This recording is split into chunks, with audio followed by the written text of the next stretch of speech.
RMB, question d'actualité. RMB Matin, 7h16, on retrouve Jean-Marie et son invité. Pierre Mottet, notre invité ce matin, avec l'élu Front de Gauche, communiste, au conseil municipal de Montluçon. On va parler du résultat des élections régionales, mais pas que. Bonjour Pierre Mottet. Bonjour Jean-Marie. Merci d'être avec nous ce matin. Laurent Wauquiez, Merci la droite. À vous de m'inviter.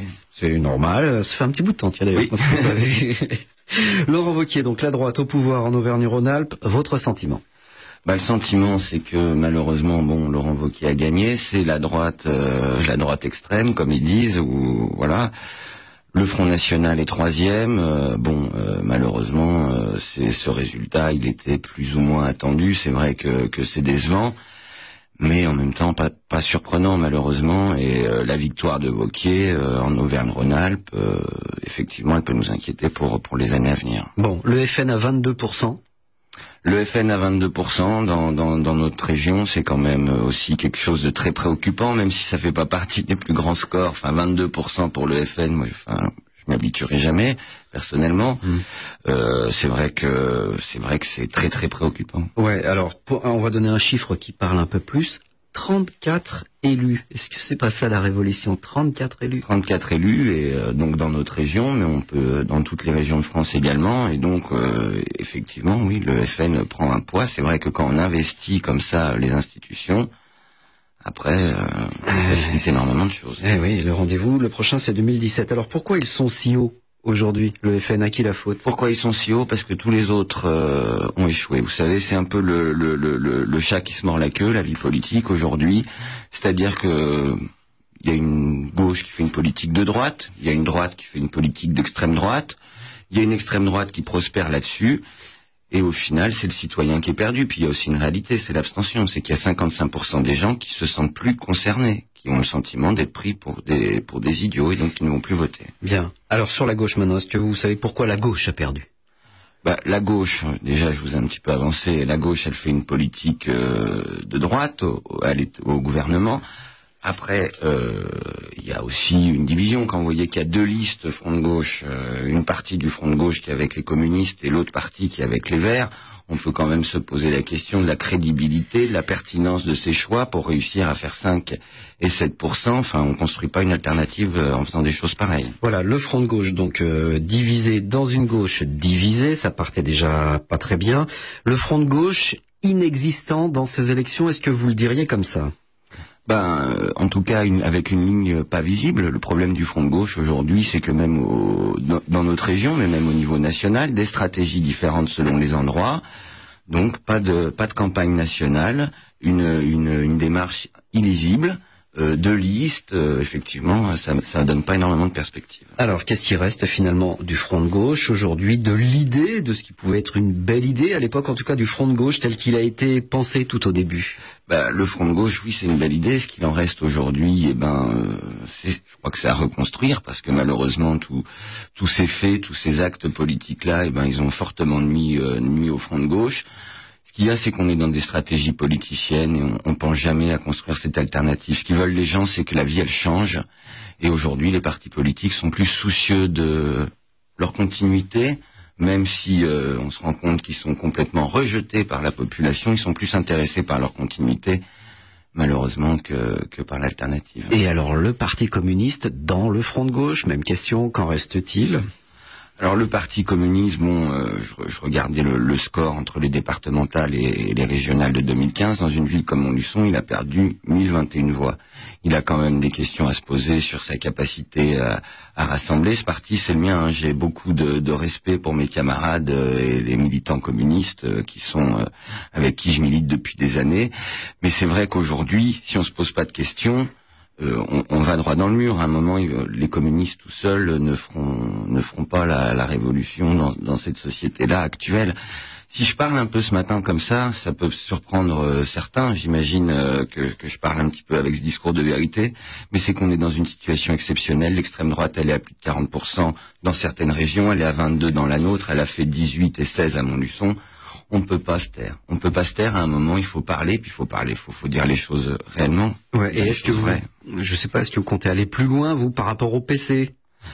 Par rapport au PC, moi, je vais prendre un petit peu de recul, parce que je pense que l'avenir, en tout cas, va pas dans cette forme d'organisation de parti. Je crois qu'il y a énormément de citoyens nouveaux qui doivent s'engager en politique. D'ailleurs, s'il y a des gens qui nous écoutent ce matin, il faut qu'ils sachent que c'est eux qui permettront de changer les choses. C'est en s'investissant, c'est en remplaçant aussi ceux qui existent. C'est qu'on arrête de faire la politique à papa, comme on en fait depuis 40 ans, et puis que ces nouveaux gens-là, ils arrivent et qui bousculent un peu tout ça, puis qui prennent la place, et puis peut-être qu'on arrivera à avoir des perspectives. Moi, j'ai espoir là-dedans, c'est le rassemblement citoyen, c'est que les citoyens se sentent concernés, et comme ça, on pourra construire l'alternative. On en a vu des nouveaux arrivés. Vous en faites partie. Il y a Nicolas Brienne, on peut dire aussi Romain Lefebvre, enfin des gens comme ça. On en fait partie, mais en même temps, Jean-Marie, on fait quand même un peu aussi partie de ce sérail politique-là. On a été formés par des partis politiques. Vous parliez de Nicolas Brienne, de Romain Lefebvre. Bon, c'est un peu plus dur de se juger soi-même. Mais oui, on a été formés par des partis politiques. On a dans notre façon de parler des méthodes de partis politiques. Une façon de faire de la politique qui nous a été apprise par nos partis politiques, et il y a quand même un rejet de tout ça qui est assez impressionnant dans la société d'aujourd'hui. Donc même vous les jeunes, vous considérez que vous faites partie déjà de ce rejet-là? Non, mais on a un sérieux travail à faire pour pas prendre la tangente.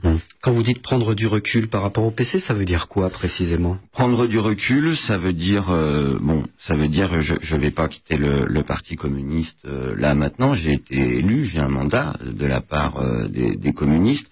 Moi, je suis très insatisfait de la stratégie. Je suis un peu aussi insatisfait de l'organisation qui existe à Montluçon. Prendre du recul, ça veut dire rester, mais ça veut dire à l'extérieur, observer ça de loin. Moi aussi, il faut que je construise des choses dans ma vie propre. Je suis au chômage. D'ailleurs, je précise aux auditeurs que je suis le seul chômeur du conseil municipal de Montluçon, me semble-t-il, je crois. Et voilà, j'ai aussi des choses à construire. Prendre du recul, c'est aussi ça, et c'est aussi participer. Moi, je suivrai, mais pas devant. Enfin, c'est pas le but. Moi, je suivrai s'il y a des gens qui s'engagent, des nouvelles personnes dans ces collectifs citoyens pour avancer. Mais ne pas quitter le PC, c'est aussi parce que pour vous, c'est compliqué d'aller ailleurs? Oui, tout à fait. Il y a une vraie réalité, c'est compliqué d'aller ailleurs. Moi, je me vois pas du tout aller ailleurs. Ça me correspond pas. Puis après aussi, je suis le dernier élu communiste au conseil municipal de Montluçon. Montluçon a été un bastion communiste pendant très longtemps, et je sens quand même qu'il y a un certain poids à ce niveau-là sur mes épaules. Et moi, je fais pas ça pour faire du mal aux gens, et j'ai pas spécialement envie de faire du mal à mes camarades communistes. Bien, vous n'avez pas été impliqué, vous, sur ces élections régionales. Alors, est-ce que c'est par choix, ou bien tout simplement on n'a pas pensé à vous, au PC? Un peu des deux. Ouais. Oui, mais un peu des deux. Un peu des deux. Ça vous intéressait pas? À un moment, comme je vous ai dit aussi, par rapport à ces stratégies de division, qui pour moi, elle a donné le résultat qu'elle a donné, c'était évident. Du coup, ça donne quand même pas une envie folle de s'investir. Faut être assez honnête. D'y aller. Mais vous le dites aussi, on n'a pas fait appel à vous. La jeunesse n'a pas été au cœur des préoccupations des dirigeants du PC à Montluçon.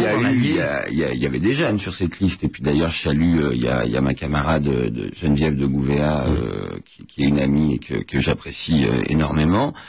Oui, il y a eu des jeunes dans cette campagne. On n'a pas pensé forcément à moi, mais on aurait pu penser à d'autres. C'est pas forcément moi, mais je pense que le bassin montluçonnais, par rapport aux résultats des dernières départementales, et ça a quand même été le cas avec Geneviève, avait des choses à défendre. Montluçon est quand même la deuxième ville. Il y a ma collègue Nelly de Priester, par exemple, qui aurait pu aussi apparaître sur cette liste. Bon.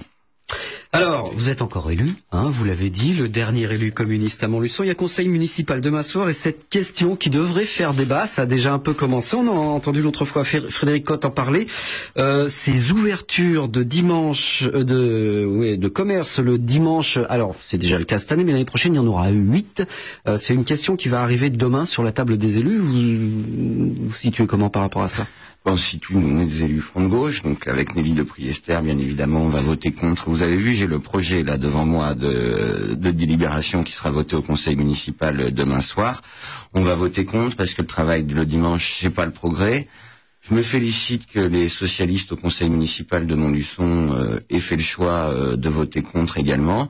Bon, le problème, c'est aussi, on parle de cohérence politique. Le problème, c'est que c'est le gouvernement socialiste qui propose cette loi. Donc là aussi, on voit comment les gens peuvent être un peu perdus face à tous ces choix. On va voter contre. La CGT Commerce nous a interpellés. Il est évident que le travail du dimanche, on est contre. On peut que être contre. Le dimanche est fait pour être en famille, être ensemble avec des amis, avec ses proches. Et c'est pas fait pour aller trimer. Voilà, donc rendez-vous demain au conseil municipal sur cette épineuse question et d'autres. Il est assez blindé comme tous les derniers conseils municipaux de chaque année. Vous allez vous coucher tard sans doute. Pierre Mottet, merci d'avoir été avec nous ce matin. Je vous remercie. RMB, question d'actualité.